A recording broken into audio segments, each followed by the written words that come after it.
Bonjour, hi! Aujourd'hui, je veux vous apprendre à parler en français avec 3 différents accents. Premier, l'accent québécois. Deuxième, l'accent parisien de la France.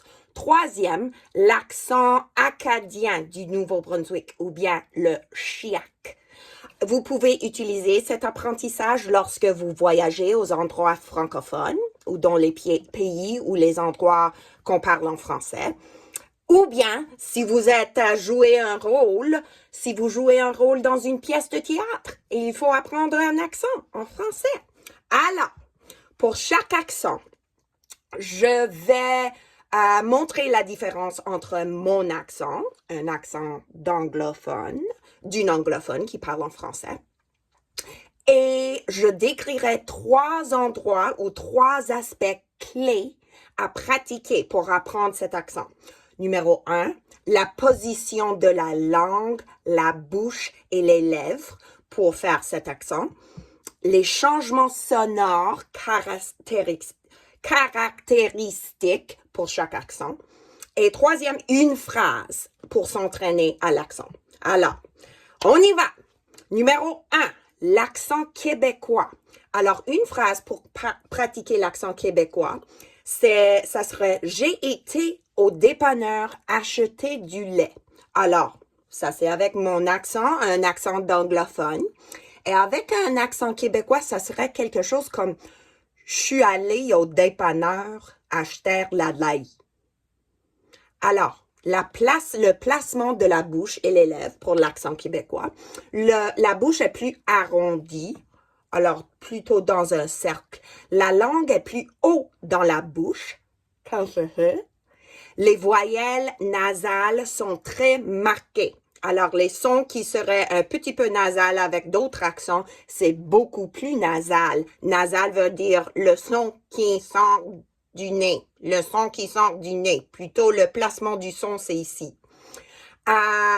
D'autres caractéristiques principales, j'ai été a devenu je suis allé. Je suis allé. Ça combine ensemble pour devenir un son chu. C'est une contraction de je suis, chu. Du lait, en québécois, parfois, ça devient de la lait.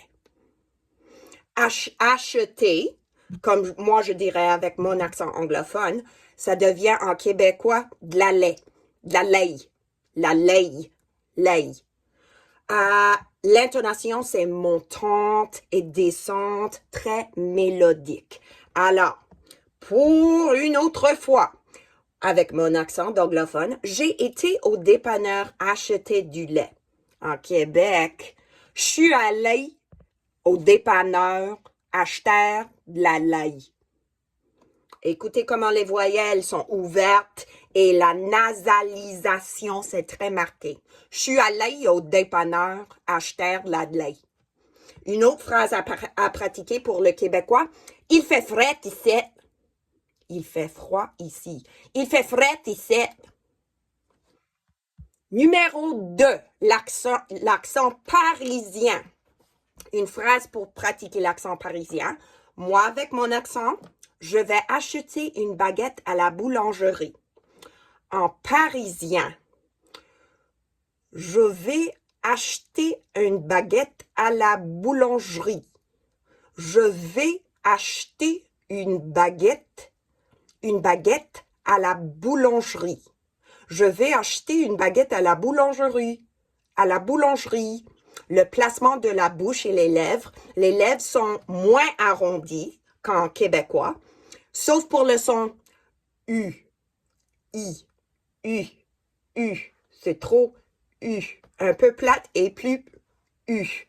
La langue est centrée, alors pas en haut de la bouche, un U au milieu. Et des caractéristiques principales, le je, c'est prononcé plus doux. Alors, je vais, pas je vais. Acheter, tous les syllabes sont prononcées, acheter, pas comme en québécois, acheter. À une baguette, le U, c'est plus en devant des lèvres et plus arrondi. Une baguette. Une baguette.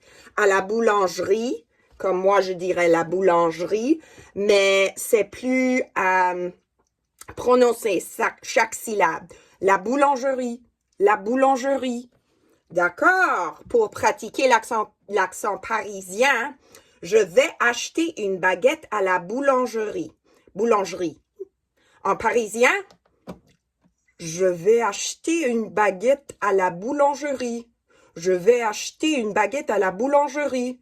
Et une autre phrase pour pratiquer. Hop, hop, hop, hop. Je m'appelle Jean-Philippe et je traverse la rue. Hop, hop, hop. Numéro 3. Le chiac, l'accent chiac ou acadien du Nouveau-Brunswick. Une phrase à pratiquer. Je vais conduire à Moncton pour chercher un emploi. En chiac, je vais driver à Moncton pour pogner une job. Je vais driver à Moncton pour pogner une job. Alors, le placement de la bouche et des lèvres, c'est similaire au québécois, mais plus relâché. Beaucoup d'alternance entre le français et l'anglais. Code switching, très courant. Et on ajoute un ER à plusieurs verbes en anglais.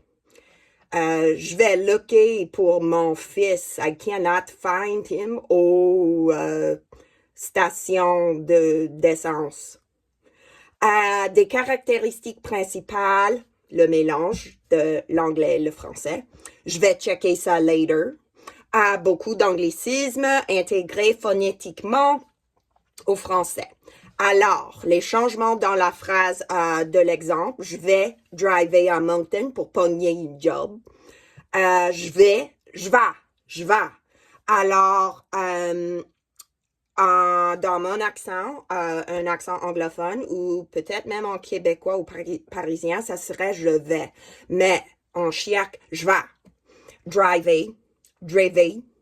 Driver, c'est le verbe to drive en anglais avec un ER, driver. Moncton.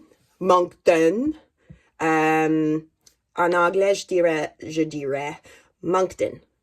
Mais en chiac, Moncton.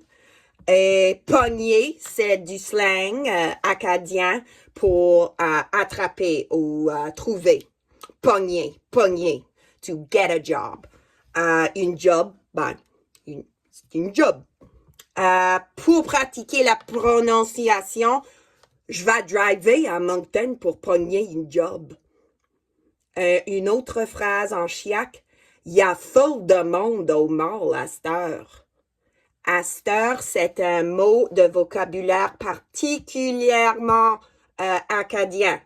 Ça veut dire maintenant, ahora. Il y a full de monde au mall à cette heure. Il y a trop de monde, c'est trop plein. Je peux pas magasiner au Hardings puis au Claire's. C'est trop de gens. Alors, écoutez des séries, des balados, des vidéos à YouTube pour pratiquer et avec des locuteurs natifs, parisiens, québécois ou acadiens. Imitez à haute voix pour pratiquer. Enregistrez-vous pour écouter comment ça sonne, les sons que vous avez changés ou peut-être manqués. Travaillez devant un miroir pour bien contrôler les mouvements de la bouche, le placement de la langue, les lèvres et pour se voir comme t'es très belle. Pratiquez avec des phrases contenant des sons caractéristiques. Ce sont des clés, des aspects clés pour pratiquer faire ces 3 accents en français. Merci bien. Salut, bye!